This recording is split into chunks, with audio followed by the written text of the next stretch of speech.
Hello বন্ধুরা, আসসালামু আলাইকুম। পাপড়ি মাশরুম অ্যান্ড অ্যাগ্রো ফার্মের পক্ষ থেকে সবাইকে শুভেচ্ছা। আশা করি সবাই ভালো আছেন। একজন শ্রদ্ধেয় উদ্যোক্তা জানতে চেয়েছেন যে একটা 500 গ্রামের স্পুন থেকে কতটুকু মাশরুম পাওয়া যায়, আর 2 কেজির একটা সিলিন্ডার থেকে কতটুকু মাশরুম পাওয়া যায়। অর্থাৎ 500 গ্রামের একটা স্পুন থেকে আপনি যদি দক্ষতার সাথে চাষ করেন সেক্ষেত্রে 200 থেকে 250 গ্রাম পাবেন। স্পুন থেকে, রেডি স্পুন থেকে আপনি 200 থেকে 250 গ্রাম পাবেন। আর যদি আপনি খড়ের বেড করেন অথবা খড়ের সিলিন্ডার করেন সেক্ষেত্রে আপনি মিনিমাম 1 কেজি পাবেন এবং সর্বোচ্চ আপনি 1.5 কেজি পর্যন্ত পাবেন যদি দক্ষতার সাথে আপনি চাষ করতে পারেন, অর্থাৎ ময়েশ্চারাইজারটা ব্যালেন্স করতে পারেন।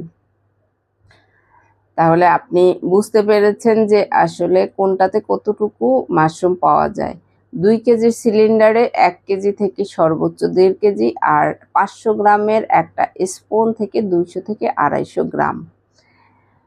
আশা করি ভিডিওটি দেখে আপনি নিজে জানতে পেরেছেন এবং যারা জানেন না তারাও জানতে পারবেন। ভালো থাকুন, সুস্থ থাকুন এবং নিজ ঘরে ঘরে মাশরুম চাষ করে নিজের পুষ্টির চাহিদা মিটিয়ে তুলুন এবং অর্থনৈতিকভাবে নিজেকে সমৃদ্ধ করুন।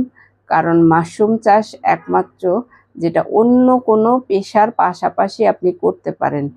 এই মাশরুম চাষের জন্য পুরো সময়টাই দেওয়ার প্রয়োজন হয় না, আপনি যে কোনো কাজের পাশাপাশি মাশরুম চাষ করতে পারেন। ভালো থাকুন, সুস্থ থাকুন। আল্লাহ হাফেজ।